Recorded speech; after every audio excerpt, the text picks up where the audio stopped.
दक्ष news, सामान्यांच्या हक्कासाठी नेहमी दक्ष.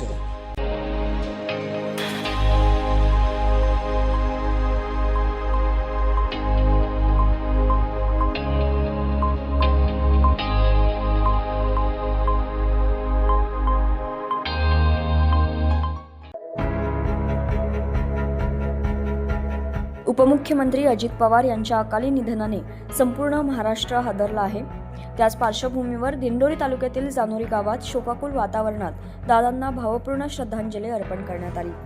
जानोरी ग्रामपंचायत, जिल्हा परिषद प्राथमिक शाळा, महात्मा फुले विद्यालय तसेच संपूर्ण गावातील दैनंदिन कामकाज बंद ठेवण्यात आले होते. महाराष्ट्राचे लाडके उपमुख्यमंत्री नामदार अजित पवार यांना श्रद्धांजली अर्पण करताना 2 मिनिटांचे मौन पाळून दादांच्या कार्याला उजाळा देण्यात आला. दादांनी राज्याच्या विकासासाठी केलेलं योगदान, शेतकरी, कष्टकरी आणि सर्वसामान्य माणसासाठी घेतलेली भूमिका याची आठवण उपस्थितांनी करून दिली.